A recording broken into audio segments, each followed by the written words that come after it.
दारुड्या शेजाऱ्याचा त्रास होतो म्हणून घर मालकाला तक्रार करणाऱ्या महिलेला संतापलेल्या शेजाऱ्याने पेटवून दिलं। यात महिलेचा होरपळून दुर्दैवी मृत्यू झाला।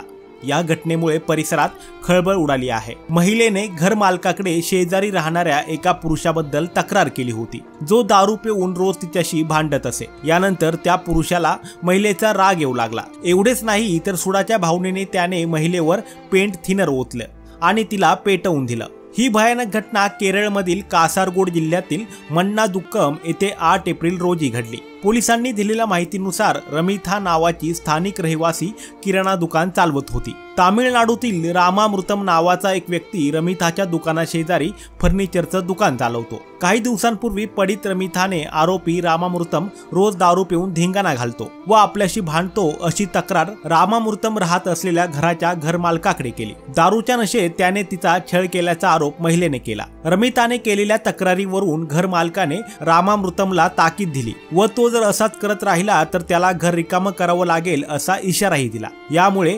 रामामृतमच्या मनात रमिताबद्दल द्वेष निर्माण झाला। त्याला कोणत्याही परिस्थितीत तिचा बदला घ्यायचा होता। पोलीस अधिकाऱ्यांनी सांगितलं की 8 एप्रिल रोजी रामामृतमने किराणा दुकानात बसलेल्या रमितावर रंगात मिसळण्यासाठी वापरले जाणारे थिनर ओतले आणि तिला आग लावली। अंगावरील कपड्यांनी पेट घेतल्यामुळे जीवाच्या आकांताने रमिताने आरडाओरडा केला। तिचा आवाज ऐकून आजूबाजूचे लोक घटनास्थळी दाखल झाले आणि त्यांनी आग विझवली।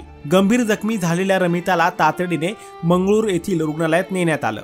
50% भाजल्यामुळे रमिताचा मंगळवारी मृत्यू झाला। आरोपी रामामृतमने पळून जाण्याचा प्रयत्न केला तेव्हा स्थानिकांनी त्याला पकडून पोलिसांच्या हवाली केलं। पोलिसांनी विविध कलमांखाली गुन्हा दाखल केलाय।